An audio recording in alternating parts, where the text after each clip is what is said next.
Brothers and sisters, welcome to our Into the Deep sessions and welcome back after our summer break. My name is Sister Angela Marie Castellani. I'm a Franciscan sister of the Eucharist and I serve as the coordinator for adult faith formation and catechesis here at the Archdiocese of Vancouver. And with me tonight is behind the scenes is Clay Emo, our Associate Director for the Ministries and Outreach Office. It is a joy to be with all of you faithful followers of Into the Deep and with all of you who are joining us for the first time tonight.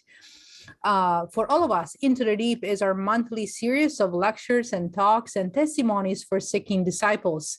And after our summer break, we are here again, ready for a new year of ministry with a list of wonderful topics and speakers. This weekend is a very special weekend. Archbishop Michael and the entire Archdiocese will be joining in union with Pope Francis and our church to celebrate the 107th World Day of Migrants and Refugee. On Sunday, then, we invite all of you to join us in prayer for migrants and refugee. Some, I'm sure, are among our audience. Archbishop Miller will celebrate Mass this Sunday, September 26th at 2:30 at Holy Rosary Cathedral, our Mother Cathedral, Mother Church of the Archdiocese. So please join us in this celebration. And it is precisely because we will love to enhance this celebration that is very prayerful, and also because of our desire to grow in the great awareness of the many hardships and challenges, and also miracles experienced by our brothers and sisters who have left their home country, their homeland, that we have invited today Father Hien Nguyen to share with us his own experience of leaving Vietnam. Before I introduce Father, I would like to begin with a prayer. Father will speak to us for a little bit and share his testimony, and then he will be open to questions. So please place your questions, type your questions. There's a question and answer box that you find just at the bottom of your screen. The prayer that I would like to begin for us tonight is the prayer taken from our Holy Father, Pope Francis's message on this World Day of Migrants and Refugee. So please join me. In the name of the Father, the Son, and the Holy Spirit. Amen. Holy beloved Father, your Son, Jesus Christ, taught us that there is great rejoicing in heaven whenever someone lost is found, whenever someone excluded, rejected, or discarded is gathered into our we, which thus becomes ever wider. We ask you to grant the followers of Jesus and all people of goodwill the grace to do your will on earth. Bless each act of welcome and outreach that draws those in exile into the we of community and of the church, so that our earth may truly become what you yourself created it to be, the common home of all our brothers and sisters. Amen. Our Lady of Mercy, pray for us. And so our speaker tonight, as I mentioned, is Father Hien. Father Hien was born in South Vietnam during the Civil War, and in 1982-83, Father escaped Vietnam with his entire family and took refuge under the protection of the UN in Indonesia. Father was sponsored by the cooperation of the Jesuits in Montreal and IC Delta Parish, IC Parish in Vancouver, and arrived in Vancouver in 1988. Father entered Christ the King Seminary in 1990 and was ordained as a priest for the Archdiocese of Vancouver in 2000. Since then, Father Hien has served as the vocation director for the Archdiocese and at various parishes throughout the Archdiocese of Vancouver. Just very recently, Father was appointed the pastor at Our Lady of Mercy Parish in Burnaby. So tonight, again, Father will share his experience and his journey from Vietnam to Vancouver, and then that brought him also to enter the seminary. And so we're very, very excited to hear his story and to see how God has truly worked through him. And to journey with him for a little while. And then please ask questions at the end of Father's talk. So Father Hien, thank you for being with us tonight. What a great joy. Thank you, Sister Angela Mary. Yeah, I am very excited just to share tonight. When Sister Angela Mary asked me for the title and a little bit of a description of what I want to share tonight, yeah, it took me a while. Actually, Sister was keep on asking me, Father, you know, we need to promote it. What is the title? Where is your picture? And so on and so forth. So I'm the same person that you see in the poster picture that was taken, I think we were just talking about 4 or 5 years ago, maybe, or maybe longer. But I think it was about 5 years ago. Anyway, the title today that I want to share when I chose was God's Love Revealed. Exodus to discover through faith. And so pretty much that's the theme and the backbone of what I want to share. And then just tie it in a little bit of how God's works in these moments and help us to reveal and to see his love for me and then for us as well. So yeah, today, if Clay show us the very first image of Our Lady of Mercy, I just moved here about 2 months ago, I guess. And yeah, and today we celebrate our feast, 80 years for our parish that was established 80 years ago. And the reason why I want to share you Our Lady of Mercy is just because the very origin of Our Lady of Mercy came from Saint Peter Nolasco. He was born in 1189, the southern part of France. And by the age of 25, he went to Montserrat and for a pilgrimage. And then there he was called through our mother. And in fact, our mother appeared to his spiritual director and he himself and the king, just to inspire him to pray and to work and radically to replace himself, if need be, to those who are in captivities. And captivities during his time was missionaries who was captured by the Moors and tortured and imprisoned. And through that inspiration, that became his ministry and his work, and eventually found the order of Our Lady of Mercy, which also tied to and connected to our parish here today. The captivity, the word, before it was Our Lady of Mercy, it was called Our Lady of Ransom or Our Lady of Ransom. The mother who gave herself or her son as a ransom for many so that we can be free. And so just to segue into that very word, captivity, I share with you once upon a time, and this format is a story that I'm going to share. And it was once upon a time, we were in the boat escaping from Vietnam, something like that. This kind of like the same size, maybe a little bit longer, but this is a boat that we lived on as well, like a home when we were in hiding. So I will go back to that a bit later. But we were chased by the patrol boats and they were yelling at us to stop. I was in the hall of the boat. So with my mom and my other siblings, my oldest brother was one of the pilots for the boat. And they were yelling to stop or they shoot. So eventually they did. They shot at us, bang, bang, bang, bang. Like you can just hear shots, guns shots, and even whistling of bullets. And so that's when we realized that they are serious and they meant what they are saying.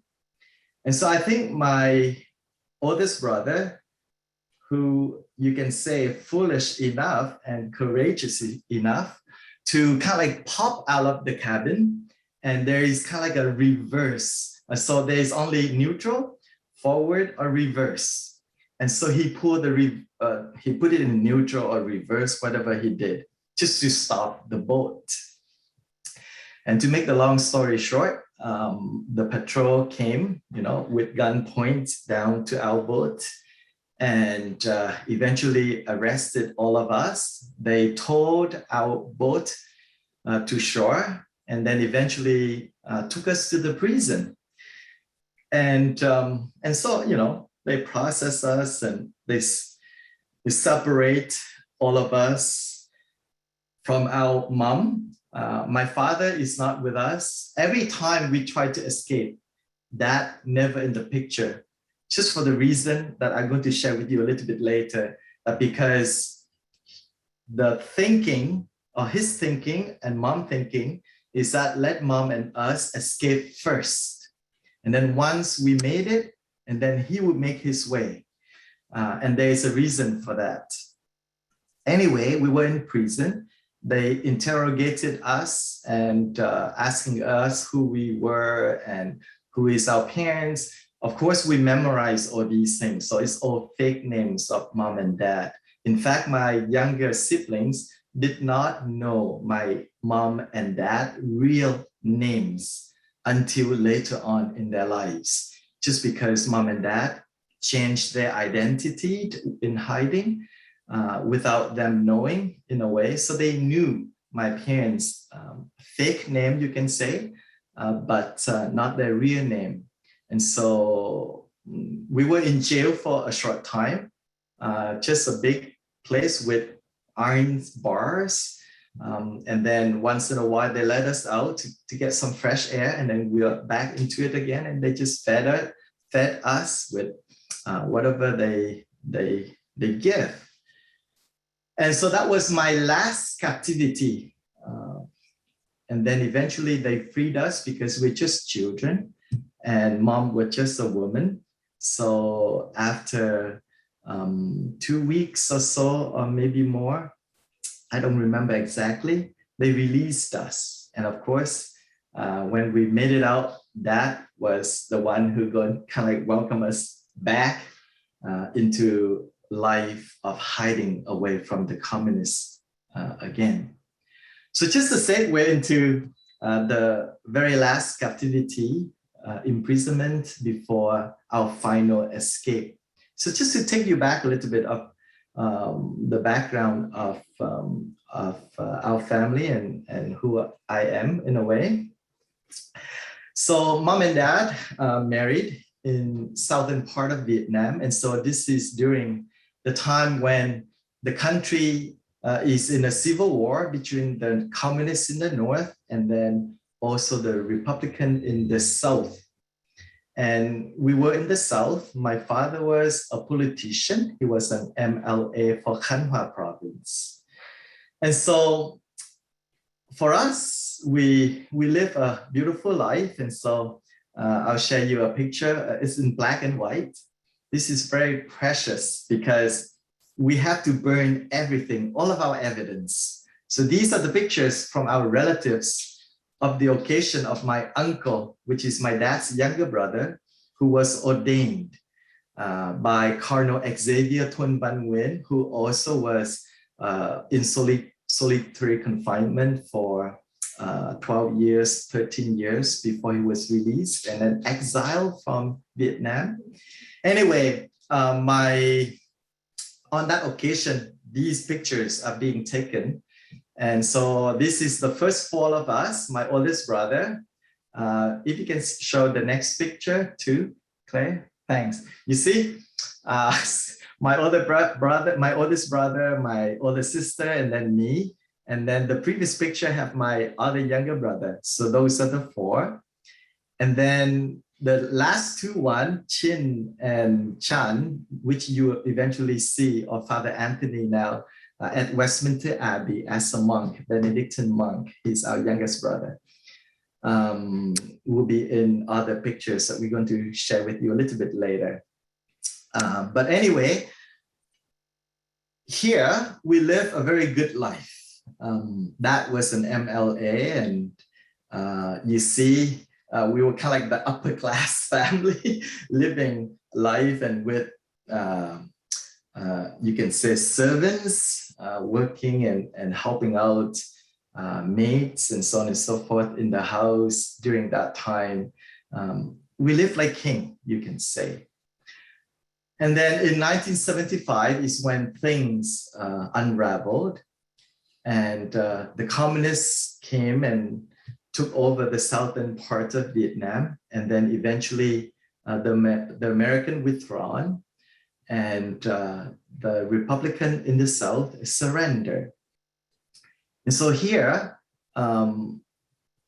lately, when I watch the news and you see Afghanistan and just the crowd and the people jumping over the fence and trying to get into the plane and trying to get out of Afghanistan, those especially who are involved, with the friends who were there beforehand to help. And so because of that they feel that they might be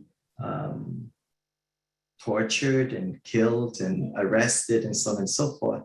And so that image brought back a lot of memories and pictures and how mom and dad share. I asked Dad, I said, why didn't we leave with the American when they withdraw from the South? And Dad said that during that time, there are different ports that the American asked us to come so that they can process and then take us back to United States with them, because that was an MLA for Kanhua province. So he worked with the American when they were there to help the southern part of Vietnam. And and so it's just because it's so dangerous to go from where we are to the port. And then mom was pregnant as well. And then eventually just seeing the crowds and the dangers, mom and dad decided not to. And so they took the family and moved into the south where Saigon is, and stayed there for a very short time. And during that time, what happened is that you hear the story of how the KGB, they bang on the door in the middle of the night and take the family away and so on and so forth. For us, it's happened that we were just in our house, and in the middle of the night, the door was banging, and so we are very nervous. We are living on edge in a way during this time. But it was the wife of my oldest brother, godfather. So she's his godmother. And he was also another MLA for another province. And she came to notify my mom and dad that her husband was arrested. And so eventually he passed away in concentration camp. But mom and dad, seeing the situation and seeing that very soon they would discover it will be his turn to be arrested in the middle of the night. And so we literally destroy everything. So the picture that you see, they are being sent to us by our relatives who kept these. But for us, we burned. Anything like this, we destroy. So mom and dad just get rid of evidences of who we were, and then took the family to a very rural place in the very south, very southern part of Vietnam, where you can see only rice fields and farms, and once in a while you see a home here and a home there. And so there, Dad kind of like found a place for us to stay. It's just a ruined house almost, living in there were a few people, farmers, who kind enough to kind of like, they took us in and let us live with them. And then during that time, we just trying to figure out exactly what's going on and what to do. And so just to fast forward, what happened is that eventually the only way that we can live was to live on a boat, like a homeless. Boat people are homeless in the sense that we just live on a boat and we go down the river, up the river, to this river, that river's one day, dock here, dock there, kind of like thing. You are kind of like nobody know who you are, so on and so forth. And so that's how we lived for many years. So in a way, we were stripped of everything. So everything we had, home and properties and what we own and possess and have, it's all gone. And so in a way, we just lived day by day in this area, hiding away from the communists. I remember during these times, it was quite hard for my parents especially. We were very sheltered and they tried to help us to being sheltered from all these ordeals and try to live life normally in a way of normal. So our normal was my oldest brother. I usually go with him. He's pretty good at fishing and hunting with a slingshot. And we sometimes kind of like, we shot birds with a slingshot. And then mom will kind of like feather these birds and roast it for us. And then we ate. It was delicious.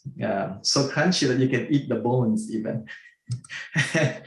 And then we found vegetations along rivers and lands, and we went through fields, rice fields that people harvested already, and we just gather whatever they missed, left over, things like that. Just day by day, we try to find food and live.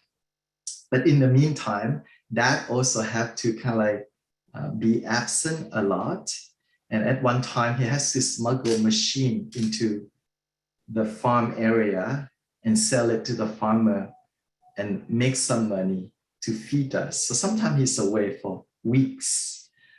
Sometimes he's in hiding by himself also. So these are the time, and then we stay with mom. And of course, it was quite hard for mom as well during this time. So this is kind of like a homeless time for us. And it was trying.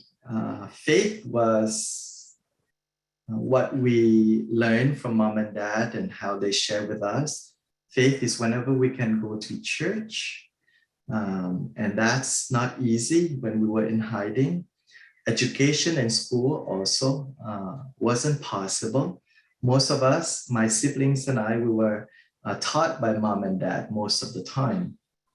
And then eventually at one time, mom and dad sent the 3 orders to school in a way of smuggling us into a school where we have connection that we don't have to register, but we're just auditing the class that way.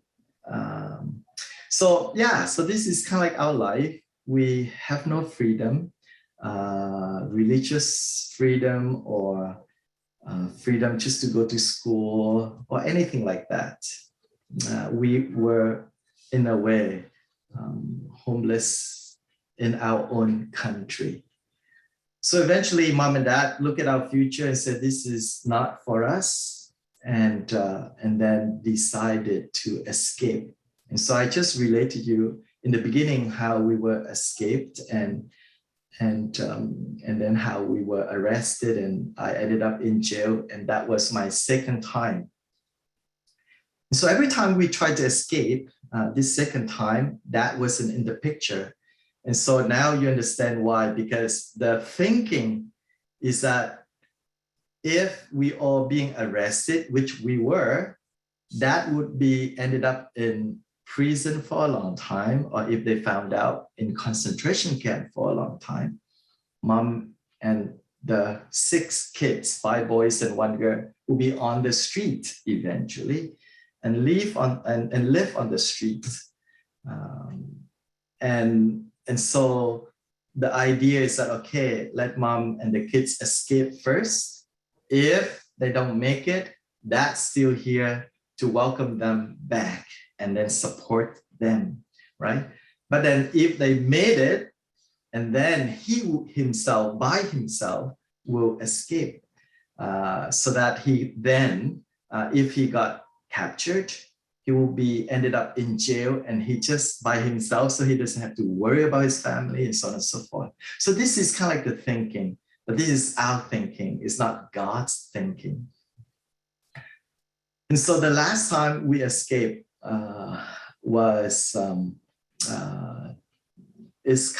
is close to New Year, the Lunar New Year we celebrate. And just before the escape, my mom and the kids would be on shore while dad is in our boat, loading up all the food, with the paperwork that is for New Year celebration. But the food was for us on our journey of escaping, and water and drinks. And then how we escape is that, if I can paint you a picture of that, will dock the boat that you kind of like see in the beginning. I show it to you. It's quite a small boat, and that kind of a boat we lived on for many years. Thanks, Clay. Yeah, something like that. And so imagine if you walk like more than 5 steps across, you'll be ended up in the water. And then you can walk probably 12 steps or 15 steps from the bow to the stern, and then after that, you'll be ended up in the water. And that kind of a boat, it is not made for the ocean. But then for us, freedom is life itself, right? And so we took that chance. And so that evening, the night that we're going to escape, that was on the boat. All the food was loaded. The plan was he docked outside in the ocean. And here, this is near Vũng Tàu, which is, if you can imagine, English Bay or Spanish Bay. When you look out, you see these big ships docking out there in the water near kind of like the mouth of the open ocean, right? And so he would be docking our boat. And then in the dark of the night, we already arranged people to canoe us out in the dark to our boat. And so all of us was canoe out. The oil for the engine and whatnot was pre-arranged, and then it was canoe out to the boat as well and loaded. Because if it's preloaded, and just happened that the patrol boats come by and check our boat, and then of course we will blow the cover. And so because of that, we cannot preload anything except for the food for the new year, and so on and so forth. And so in the darkness of the night, we upload everything onto our boat. And there were friends that coming with us as well, those who kind of like in the same boat with us, hiding from the communists and needing to escape.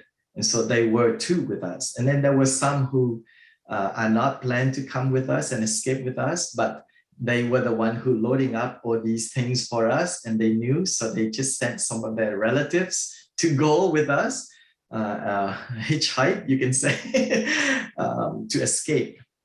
And so the problem for our escape that evening, I'm going to have to fast forward quickly here because the story is quite long.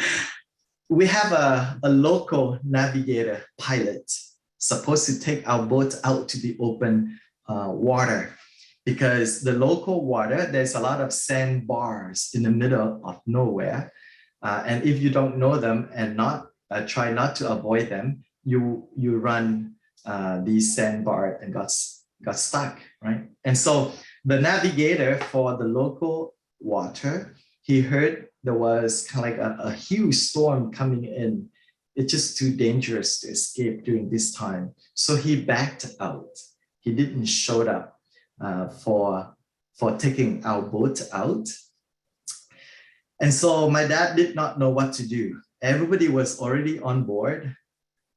We are ready to head out to the open ocean in the dark of the night, trying to escape the authority. And this navigator is nowhere to be found. There's only two decisions. We go or we abandon. And so Dad kind of like not knowing what to do. So he shared this with us quite often. He said, you know, the whole family is here. If we kind of like go back onto the canoe or just dock the boat and unload everyone, we might be, our cover will be discovered, and then that will be the end of us again, right? And then back in jail again. And so he's just saying our Father in the bow of the boat, and he felt such peace. And then he felt that was a sign that God said, it's okay. And so he himself said, turn around. I'll take the boat out to the open ocean. My godfather was the navigator for the warship during the wartime. Now he's also escaping with us. But he only navigating the open ocean, but not the local body of water. And so Dad said, I'll take it. So he turned around, and sure enough, we went out into the open ocean, but just on our way, he just plowed the whole boat into one of the sandbar, and we got stuck. That's it. We tried, all the guys on the boat jump down and try to push the boat out, and we try, and nothing. The boat doesn't move. It did not move at all. So at the end, little miracles happened along the way. The tide was rising. And so just in the nick of time, the boat moved, and then that back out, and then away we went. And so to go a little bit quicker through this ordeal, we headed out.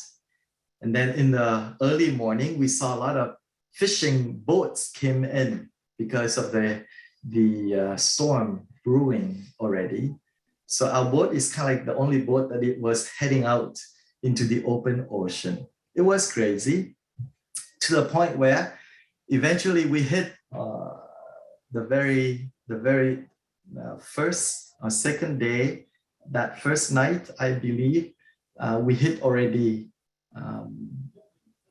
the storm. And the storm was so big that I remember this incident that I want to share with you. I was in the cabin with Mom in the engine room. My siblings was in the hull of the boat. And I remember this vividly. I don't know why I was there with Mom, but on the wall of the cabin of the engine room is hung Our Lady of Mercy, or Our Lady of the Perpetual Help. But the pictures look like the picture that I shared with you earlier. And next to this icon is the lily, a long lily. And I can, until today, I smell this beautiful lily, the aroma of it, and how I was just vomiting because we were riding like a roller coaster, up and down. And every time we came down, I thought the boat going to break apart and we're going to be all kind of like died. Or sometime waves came, and each wave is like, it's like a 15-story high building, like about to just swallow us. But then somehow when it came, the boat just rise right to the top, and then again came down. So we're just riding like this. And I remember sitting there with Mom. She never stopped saying the Hail Mary and the Rosary. and I was vomiting like crazy to the point where I have nothing else to vomit except for the bile and whatever else came out that is so bitter. So eventually, before I fainted, I remember Mom keep on asking me to make a promise to our mother, make a promise to our mother, so that she can save us from this storm. And I remember, I just said to our mother, said, "Mother, if you save us, I will promise you I'll be a good boy." That's all I remember. And I fainted. When I woke up, I remember the water was like a mirror. You can literally see the reflection of the boat, on the ocean. It stayed like that for almost a day, and then the natural waves came again, kind of thing. And so our escape, it took us 8 days and 9 nights. So by the time, like the 6 days, we were very afraid already, because all you see is just the open ocean, the sky and the water, nothing else.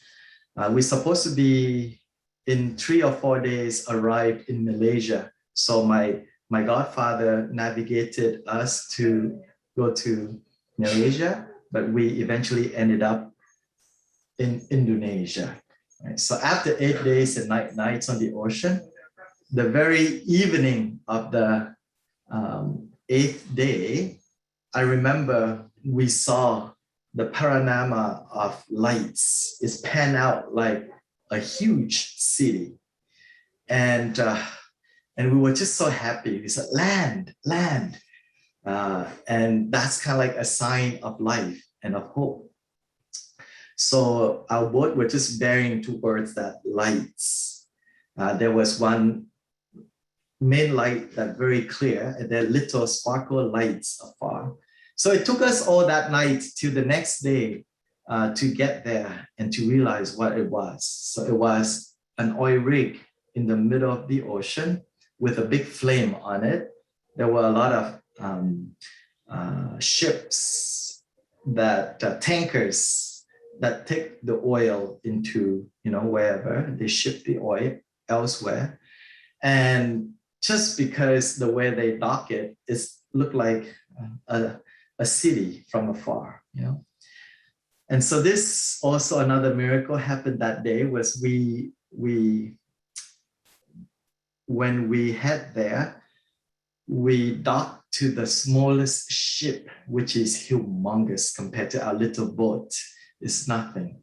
And so this is one of the fire boats on kind of like standby, so that when there's a fire on the oil rigs or on the tanker, this little ship will come around like a fire truck and spray the water and put out the water of the fire. And so the captain sent his crew down to our boat to check on our condition. He's not supposed to take us onto his boat, but it was his birthday that day. And talking about birthday, today is one of my brother's birthday, Chin, who is also a teacher here at Our Lady of Mercy. And so Chin, if you're listening, happy birthday. So the captain, he said, he just felt that he wanted to do something good on his birthday, kind of like a gift for himself. And so he decided to take that risk in the sense that he's going to take us onto his ship. And I guess getting rid of the evidence, because he can only rescue us if we're in trouble. But we're not in trouble. We still have food. Our engine's still running. We still have oil. So all he can do was to point us where is land or Indonesia so that we can make our way there. But he decided to take us all on, and then he kind of like took our engine off. I guess it's for environmental concern. And then he just turned his ship around and rammed our little boat into pieces. And that's the last time we saw our little boat who took us through all these. And then we stayed there for about over a week. And then when the crew exchanged from land, and then the fresh crews came. They kind of like took us with them into shore, and we ended up in Kuku, one of the small islands in Indonesia, and then from there to Paul Galang, which is the main camp. And so when we were at the refugee camp, so you can show us the barrack that we kind of like stay, Clay, if you can show us a little bit there. So that's kind of like the UN who ran the camp, built these barracks in Site 2. So there are two sites, Site 1 and Site 2. And we were sheltered in Site 2 after 6 months or a year. If you are not being processed to go to another country from the refugee camp, then they move you into Site 2, where you're going to be presumably staying a little bit longer. Most of the people stay there for 3 months, 6 months in the refugee camp, a year, 2 years if it's long, and then they move on to a country. For us, we stay there for about 4.5 years or close to 5 years. So there, it's a time of joy, of freedom. We live, even though it's the refugee camp, but we can go to church, we celebrate our faith. Some of the picture I want to share with you is the work of mom and dad as well. So if you can flip the next picture, please. So you see these young men who my dad recruited the people in the refugee camp to build this memory of our escape. So the bottom, you see that boat, that's the final product.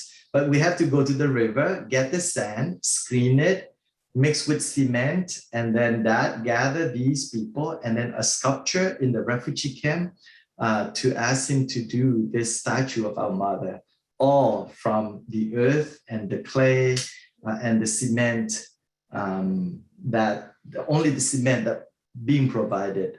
Otherwise, everything else is just from the earth that we gather. And that's the outcome at the end. You can flip to the next picture. I'll show you a little bit. So this is like how they gather and work together and so on and so forth. Mom and the ladies, they will be cooking meals for these men to eat while they are working. Please, next picture. This is one of the church in Galang Site 2, where we go to church every day.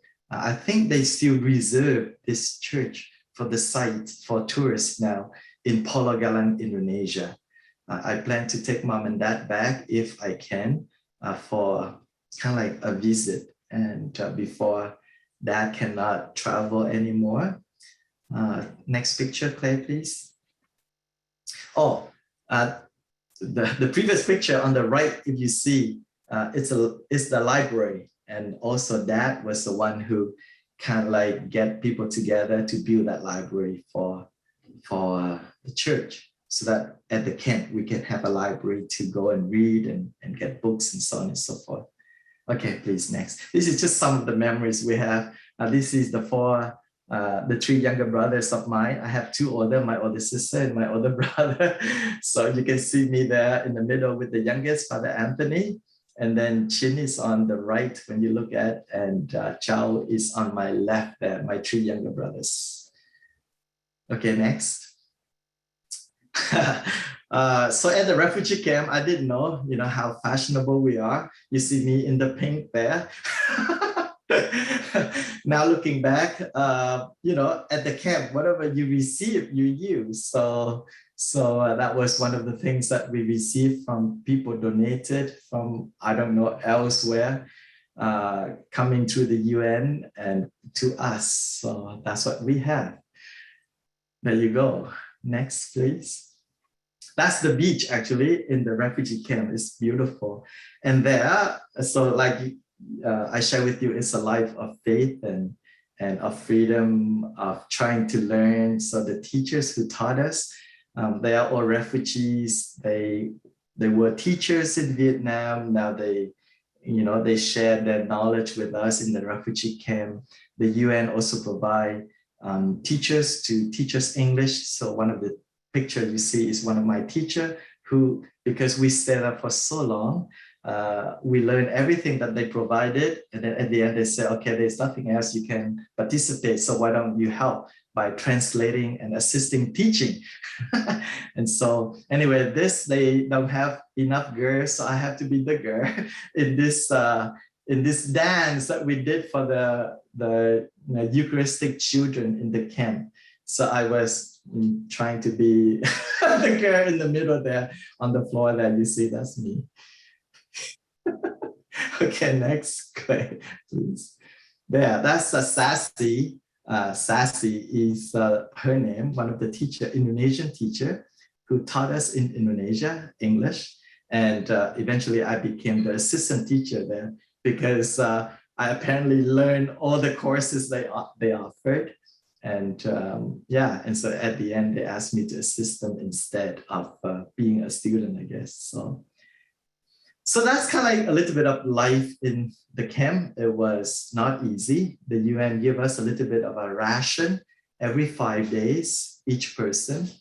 And then we just try to live on that.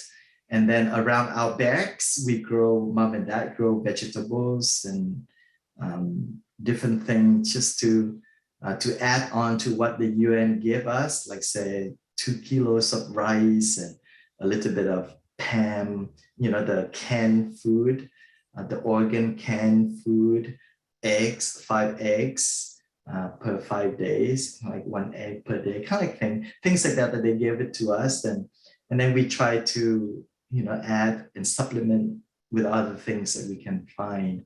But, you said physically, it's not easy. Mentally, it was quite peaceful. The only anxiety we had was, when are we going to leave the camp? We stayed for so long that they call us king of the island, because we literally stay on an island. We're not allowed to associate with the local people in Indonesia. So the refugee camp is on an island, and we were king of the island. We stayed there for so long. So the miracle happened is that Father Dominici was a Jesuit, and eventually he was the one who got kicked out of the refugee camp because he was fighting for the right of the people, especially those who are being abused, sometimes by the soldiers who are policing the camp there. And when the general is not a decent, good one, his soldiers are not very good either, and they can be very abusive. And so Father Dominici kind of like fought for the right of the refugee. Eventually he got kicked out. And so on his way out, he knew our family because we stayed up for so long. The reason why is that our family is so big. If you're ready to contribute to society, country like Germany, Canada, Australia, United States, so on and so forth, will take you to their country right away, 3 months, 6 months, a year, because you are ready to contribute and work. But when they look at us, 5 children, I say 5 is because my oldest brother escaped just a few months before us to Malaysia, and my parents also escaped at the same time with our boat. The other boats that my oldest brother escaped with need a pilot during that time. And so my dad's friend begged for him to kind of like navigating the other boat to escape as well.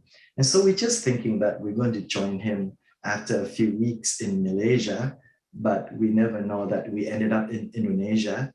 He got to come here first to Canada, to Vancouver before us.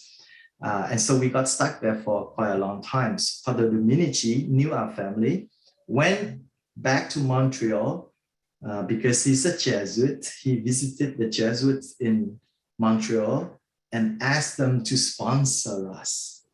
And this is another miracle that happened to us along the way. And I would tie in all of these events together at the end for you. Here, I see that I have only a few more minutes. But the miracle happened is that the Jesuit who were at Immaculate Conception in Vancouver, serving the Archdiocese. When they finished there, they moved back to Montreal. And Monsignor Jensen or Bishop Jensen or Father Jensen then was the pastor there after the Jesuits have moved away. And Father Andre Lamotte, one of the Jesuits who kind of like spearheaded the paperwork looking for sponsorship for our family. So of course he went back to the parish where the Jesuits were before, which is IC, and then asking them if they can sponsor our family. And so the story was shared by Father Jensen during that time, because we didn't know what happened, but this is what happened. When the case of our family presented to the parish, the committee with Father Jensen met and look at the file and see that our family were just like too big, 5 kids, young one, and mom and dad. And it's just too big of a family. Maybe it's a lot of responsibility. So then they decided to say, no, we're not going to sponsor this family, but we're going to look for a smaller family, maybe, 3 kids and parents, 5, 4, whatever. So after they look at our file, they say no. And the miracle happened is that Mr. Logi is one of the committee member, but he wasn't there for the meeting. And he was teaching at one of the high school where my brother went. I think it's Britannia. And so the teacher came into the class early, Mr. Logi. The student, which is my oldest brother who were here before us, came to the class, and teacher and student, share a little bit. And then he found out his student had a family in the refugee camp, and his parish is looking for a family. And so he was so excited, taking down all of our names, so asking my brother, what's your parents' name, your sibling, next one. And then the next meeting, he brought that to the meeting. So the last meeting, Father Jensen said, no, this family is just too big. The committee decided with him that we're just too big of a family. And so unless it's a miracle, he said, unless it's a miracle, otherwise we look for a small family. And the miracle came. Mr. Logi brought back and said, oh, my student, he has his family in the refugee camp. We're looking for a family. So sponsor this family. So he gave the name of our family, and they were all shocked because it was the same family that they said no to last time. And he wasn't there at the meeting, and now he was, and then his was the family. So anyway, that's how it's happened, and that's how we ended up here. So just can you show us the first picture of the news when we just arrived? 1988, almost after 5 years at the refugee camp, we were sponsored by the parish, and we arrived in Vancouver at the airport January 18, 1988, 34 years ago, we came. And so here in Canada, as a refugee arriving, it's not easy. Sometimes we think that, okay, we are in a country where,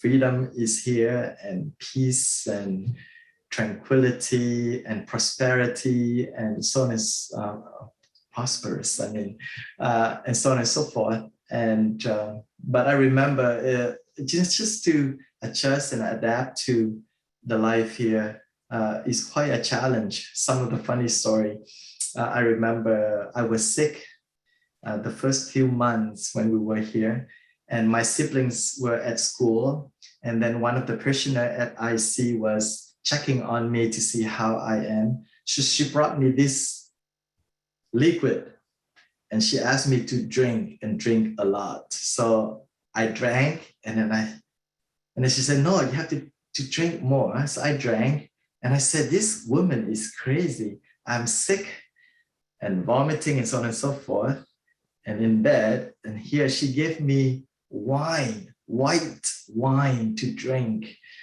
And so eventually I told mom and dad that, this woman is crazy. She made me drink white wine and drinking a lot of it.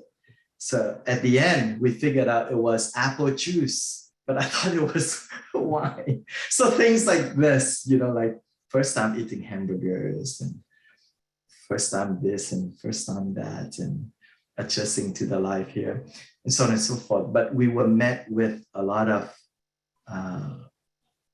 love by the community who sponsor us, God's love through them as well. So all along the way.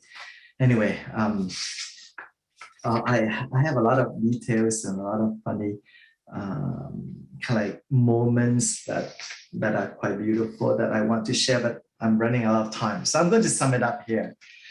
So what happened then is that this whole ordeal is like a spiritual journey, like an exodus.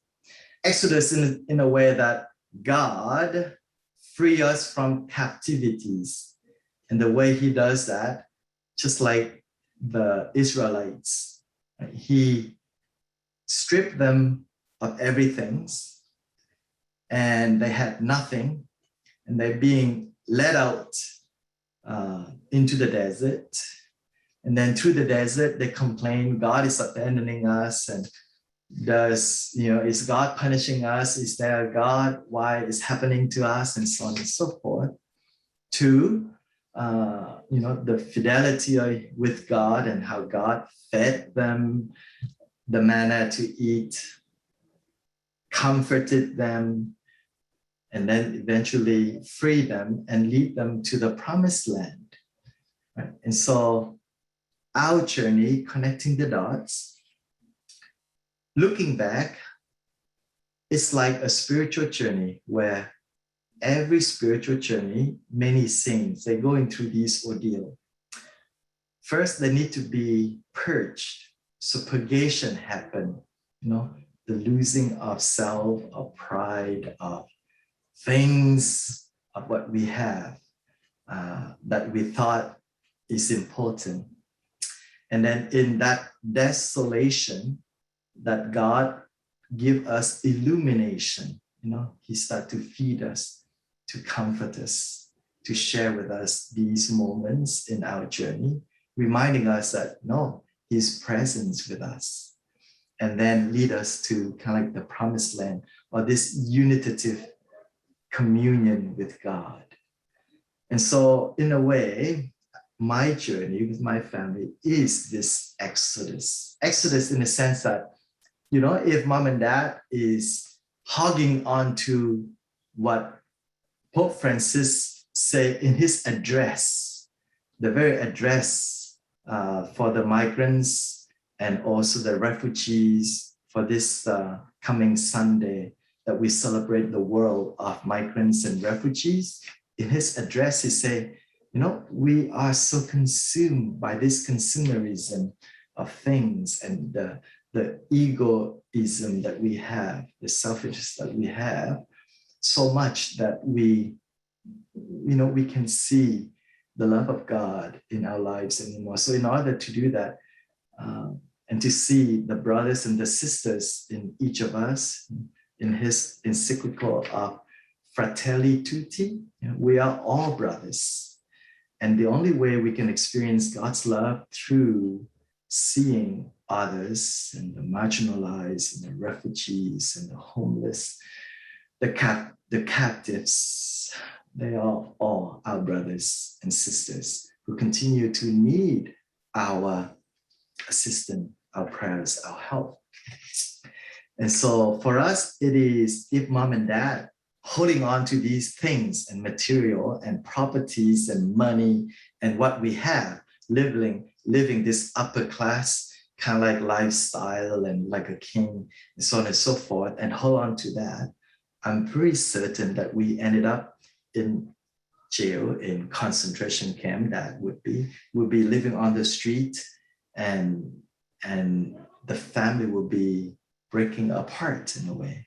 But mom and dad decided to let go of everything just to hold on to the family without faith and so on and so forth, in hiding.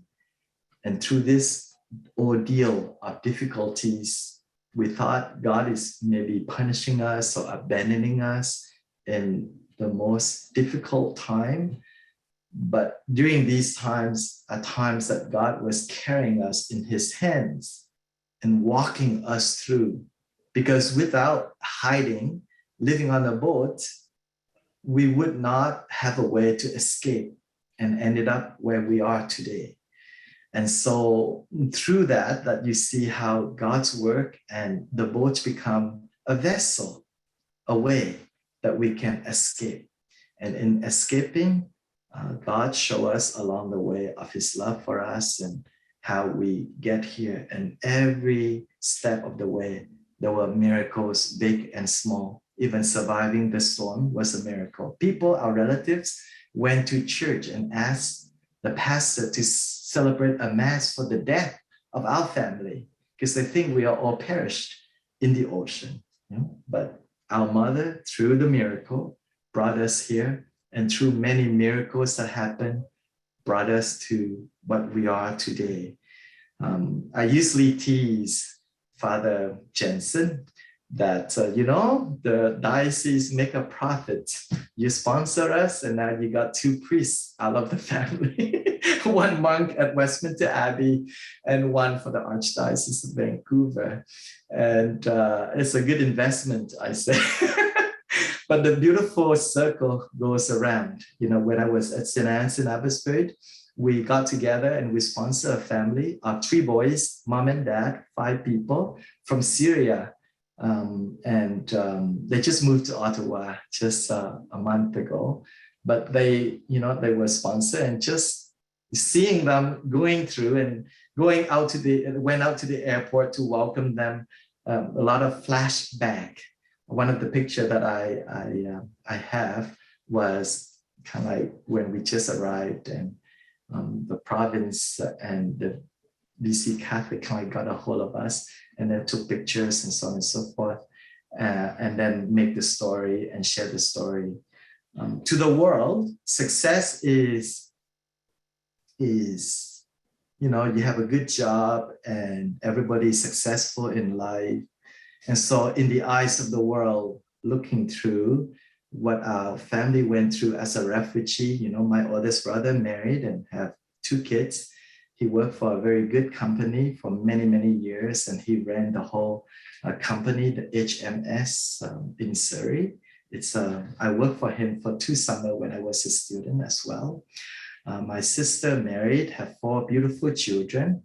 And she's, we call her the drug dealer. We have 3 drug dealers in our family. They are pharmacists dealing medications for the people. And then me, and then my younger brother who lives in Edmonton, married to his wife, and he has 2 beautiful children as well. And he has his own firm as a lawyer there, and worked very successfully. The next brother is Chin. He's working here at my school here, Our Lady of Mercy, our school here. And then the youngest one is Father Anthony at Westminster Abbey. So in the eyes of the world, they say, okay, his family is very successful. The refugee family, they're doing well. But I think more so in God's eyes is quite different. His success is not measured in monies and jobs and titles, but success in God's eye is just to see and to realize and to recognize God's love along the way of his plan for us, his plan to love us, to make us whole, to give us that dignity to live freely as his children. That's successful, is to recognize his love. He revealed it, and then you being grateful and then saying thank to him. And I think that's one of the biggest reasons why I'm doing what I'm doing. And so is Father Anthony, I'm pretty sure. being grateful, recognize and realize how much God's love revealed on our journey, our family, particularly for me that I share with you today. So I just want to stop there. I think it's a good time, and we'll take questions. And I'm pretty sure through questions that you probably hear other details. And I have a lot to share, maybe a few more hours even. So many stories along the way. But anyway, Sister Angela, you take it away. Father Hien, thank you so much. What a beautiful story, very heartwarming. And I keep thinking of your parents, and I just want to, if they're here listening to us, but if they're not, please extend our gratitude to them. What a beautiful witness of love and care for their own families. They wanted the best for you, and they were able to bring you to our country here, Canada. So men and women of faith and of great love for their family. And I'm sure many of our attendees, some of them might have had similar experiences as you, because Vancouver has brought and Canada has opened up to many people from outside of North America. So I think your witness is even more important, as many others have also suffered what you suffered and have their own stories. And what a beautiful gift, also the gift of your priesthood, as now you serve others. And so, yes, there are some questions. Actually, a lot of people were curious about your age. How old were you when you first started moving away from Vietnam, when you first escaped? Yes, so I was 10 when I was escaped. So I remember many things vividly, actually. Even some part of the war when I was only 3, I think 3 or lengthening a little bit, because it just not overnight, but it took a while for the communists to take over everything. So I remember many of these things. I was 10. When I left, I was already 15. So I was a teenager already. I came there with a little kid. And then when I left, I was a teenager. Yeah, so I came here when I was turning 16. I went to David Thompson for 2 years in public school, and then ended up at Christ the King for another 10 years. Mm-hmm. Wonderful. And I am almost 50 now. A lot of white hairs. Father, you referred quite a bit to the image of the boat, and we have seen that beautiful image and very striking image of people in the boat that you, the picture that you offered. And I kept thinking about the word Exodus and the word boat, and how throughout salvation history we see the Ark of Noah, or we see the basket that held Moses that was saved. And so Exodus is a movement towards freedom. So how beautiful that connection. And so just like Moses, he was chosen, he was saved out of the water. So you were chosen. And how does this journey of faith has brought you to the priesthood? Our attendees are kind of asking for a little more maybe insight into this connection. Well, your experience, how that experience has led you to become a priest. Yes, thank you, sister. Yeah, no, it's a big reason. Like I said, I know not better. Promise to our mother. So when I promised her I'm going to be a good boy, I don't know what that's mean. Maybe this is what it's meant, but I think the strongest motivation for me to answer God's call is just being so grateful. I went through a little bit of a struggle thinking what's going on with my life and so on and so forth. But at the end, I start to reflect back, and then I discover these dots is connected. And in connecting these dots, I realized that, oh, there's a hands of God in all these. And in recognizing these, that I, with the heart of being very grateful for what God has done for me, particularly for our family, And I said, how can I say thank you? How can I say thank you? And I think this is the best way that I can say, Lord, I thank you by kind of like serving Him. My dad have a saying, it's quite beautiful. He said, "Ăn cơm Chúa múa cả ngày" in Vietnamese, which means eating God's rice. You have to dance for Him all days. And so just being grateful of eating His grace and His love. Now I'm dancing for Him. Yeah. Thank you. And Father, where are your parents now? My parents, they live in St. Anthony of Padua area. They go to St. Joseph, the Vietnamese parish, because they like to go to mass in their own language. They come here sometime for weekday masses, but most of the time, all weekdays masses at St. Anthony. Dad like to go to the cathedral before the pandemic. But their kind of registered parish is St. Joseph in Vancouver. Yeah, but they live in St. Anthony area. Dad is in his 80s and mom is in her 70s early. So in the picture you see they're very young, but they are more than a decade apart. Yeah, but they're still pretty good, in good health. Thank God. Yeah. So Very good. mhm. Great. And Father, there seems to be a lot of Vietnamese religious and priests, even just here in the Archdiocese of Vancouver. That's right. Do you think there is a connection with this experience of faith and suffering and struggle and challenges, and of course the joy of being then brought to a new country with more possibility, and maybe just the self-offering and the decision to become a religious or a priest? Yes. Yeah. So I know for the young ones, like Father Matthew To and I, we were kind of like the younger generation where we went to the seminary here in Canada, whereas we have, like, say, Father Paul, Bishop Joseph Nguyen. He was one of the boat people to Father Paul Bui, Father Tien Tran, Father Joseph Hien Nguyen. There are a few Nguyen, Father Vincent Nguyen, Father Peter Theha, Father, they are diocesan, I'm listing, they are religious as well, but many of them, they already entered the seminary in Vietnam. And then when the communists took over, they were scattered everywhere. And then they weren't allowed to come back also. And then some of them study on their own, kind of like secretly and all these things, I don't know. But anyway, they escaped and they became refugees.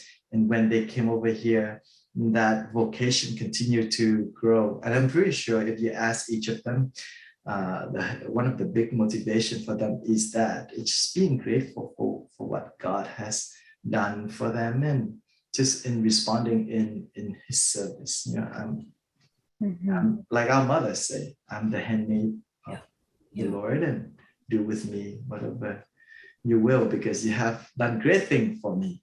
The Magnificat is the life. Yeah. It is, yeah. You also mentioned the connection. I think it was your father's brother who was ordained a priest by Cardinal Vantuan. Yes, that's right. And so maybe if you can say a few words about this amazing figure of our Yes, yeah. I was so fortunate to be at my ordination. He came over, you know. Wow. Yeah, so he was there with Archbishop Adam Exner at my ordination, and he preached for me at my first mass. He was a good family friend when he was Bishop of Nha Trang, where my dad was also worked for the Archdiocese at the Chancery, like you, for the Caritas. And so St. Vincent de Paul was under that umbrella. And Bishop Van Thuan always kind of like dropped by our house for dinner quite often. So whenever he want dinner, he called my dad Thu. That's my Thu, right? My dad's name. I want to celebrate with you tonight. which means I want a glass of wine or a beer and a meal, I can't celebrate. And so they would come home and mom would prepare a meal for them. And so he became kind of like our family friends. And then, in fact, he's the one who advised our family to leave Nha Trang, where I was born. The first 4 kids was born in Nha Trang. The second 2 was born in Saigon. But in Nha Trang, he advised that, said to my dad, said, "You're no useful to me here. They're moving down. It's dangerous to be here. Why don't you just go south?" And so Dad took our family, moved south. He arranged kind of like a settlement for us even. And then we moved south a bit, but then we were afraid that we're going to be rediscovered again, kind of like thing. And so with that, Dad was doing campaigning in the farm area. So he knew the area well. So he took the family and we just went to this like this ruined house, you can say. And we stayed with this poor farmer, and they were kind enough to let us stay. And then from there, boat we live on. We even custom built a boat that we can live on. And just, yeah. And my younger brother, he just know how to not walk, but we call it dune, which means slide from one place to another.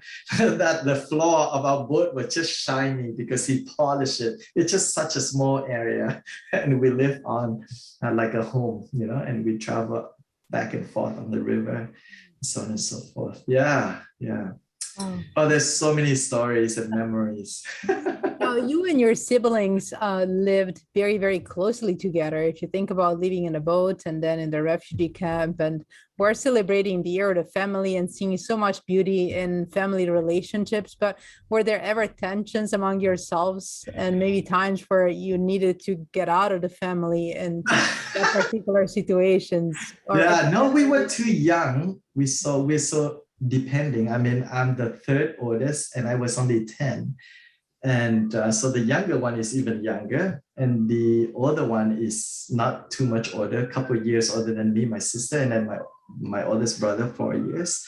So we were very depending on mom and dad pretty much for everything, and we try to help whatever we can. So we were very tight. We're still very tight. Okay. We talked with each other a lot. They text me a few pictures and say, "Here, you can share this picture and that pictures," and so on and so forth. We talk about this sometime. One of the memory I had was just so beautiful. The parish rented a house for us right across Langara. And it's just because we live on a boat and in the refugee camp where you don't have your own room, everybody shared the same floor. And so we missed that so much. And then for the first few days or few weeks when we were in Canada, we don't want to stay in our room. So we just took our pillows, our blankets. We all went out to the living room, and then we just lie there, and we just stories after story we share and we talk about. And our oldest brother came and stayed with us because he was here before us. So it was a good time to bond with him as well, because he was away and we miss him a lot too. And we don't know what he even looked like after so many years, It was quite emotional when we saw him the first time at the airport. And yeah, it was quite beautiful. Yeah. But anyway, I'm joking now, just thinking of the time. But anyway, it was quite beautiful. And so we were just there in the living room, and then Father Jensen came by surprise in the middle of the night just to visit. He visited us. So he opened the door and he looked in the living room, and then we were all there in our blankets. So he was just like, "What's going on? Like, where's your room? Did you rent it out and make some money?" And then now I have to live in the living room. He said, no. We just want to gather. And so, that's kind of a thing that, we are very tight and we share a lot of memories and we talk a lot, and we still are. I remember even Christmas time when we gather, we would stay up so late, just sharing stories like this with one another. and mom and dad, and so on and so forth. Yeah, yeah. And now it's the next generation, the nephews and the nieces. Now they are hearing all these things.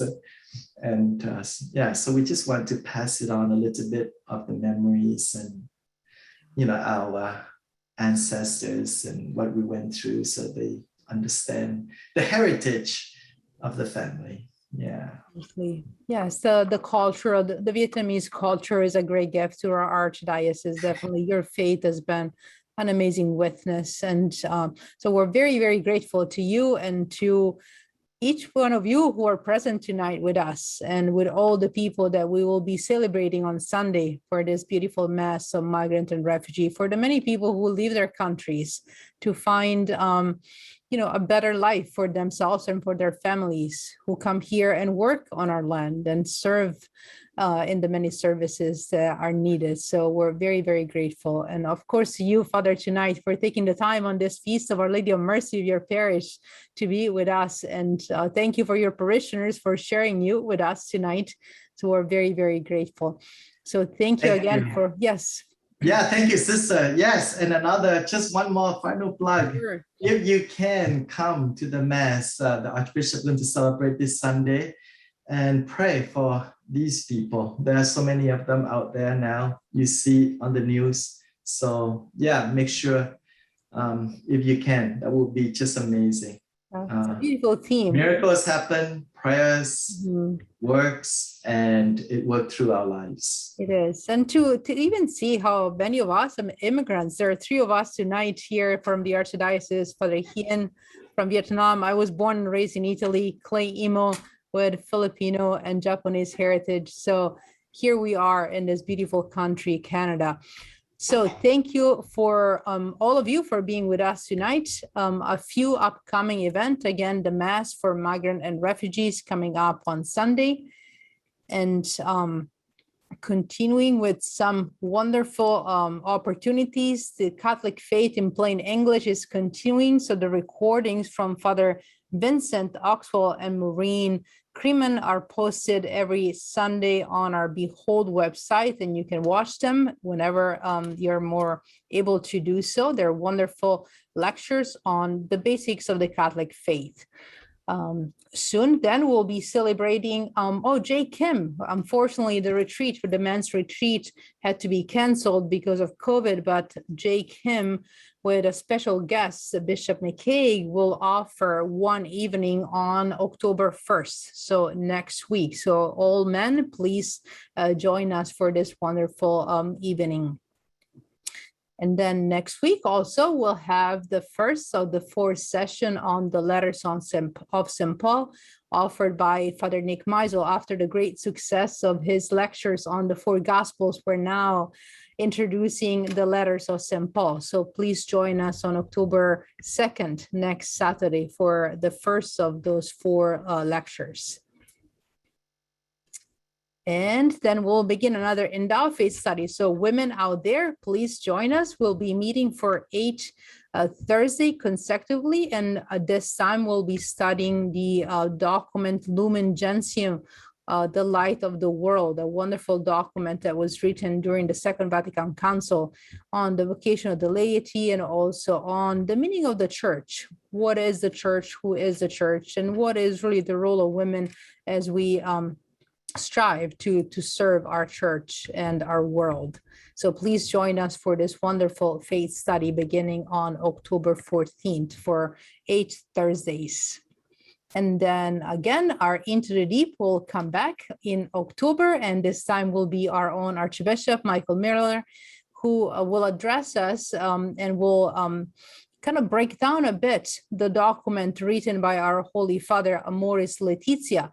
We're celebrating the 5th year from the writing of Amoris Laetitia this year, and the Holy Father, as you know, has called this year as the year of the family. So in celebration of the year of the family, the Archbishop will enlighten us with insights into this beautiful document. So thank you to all of you again for being with us tonight. And thank you to Father Hien, and may God bless you and keep you. Good night.